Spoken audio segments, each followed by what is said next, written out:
Hello guys, welcome to my YouTube channel. कैसे हो आप सब।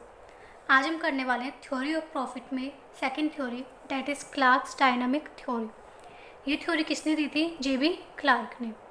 अब इसमें क्या बोलते हैं इस थ्योरी में? According to him, profit does not arise in a static economy but arise in a dynamic economy.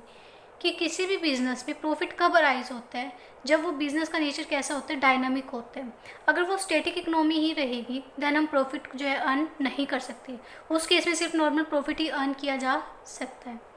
Now what is the difference between static economy and dynamic economy? Static economy क्या होती है कि जिसमें ऐसी economy जिसमें कुछ भी changes ना हो, जो चीज़ जैसी हो वैसे ही चली आ रही है। जैसे कि कोई पॉपुलेशन है, जितनी पॉपुलेशन है वो उतनी ही आगे है, कि कोई चेंज नहीं हो रहा है। जितनी हमने कैपिटल इन्वेस्ट कर रखी है अपने बिजनेस में, हम कैपिटल में कोई चेंज नहीं कर रहे हैं।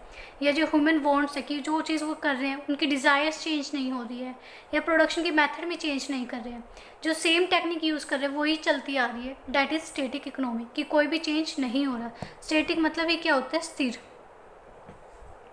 तो इस केस में कोई भी रिस्क और अनसर्टेनिटी हमारी बिजनेस में नहीं आएगी। तो क्लार्क क्या बोलते हैं कि इस सिचुएशन में सिर्फ नॉर्मल प्रॉफिट ही अर्न कर सकते हैं। अगर हमें प्रॉफिट अर्न करना है तो बिजनेस का नेचर कैसा होना चाहिए? डायनामिक होना चाहिए। वो टाइम टू टाइम चेंज होना चाहिए। चाहे वो पॉपुलेशन में चेंज हो, हमें अपने कैपिटल में चेंज करना चाहिए, क्योंकि ज़्यादा से ज़्यादा फिर इन्वेस्टमेंट होंगी तो प्रॉफिट अपने आप राइज होगा। प्रोडक्शन मेथड में चेंज का होना चाहिए कि हम नई टेक्निक्स को जो है अडॉप्ट करते रहें। तो इससे क्या होता है? हमारे प्रॉफिट राइज होते हैं। आई होप आपको ये थ्योरी समझ में आई होगी, Clark dynamic theory. Thank you.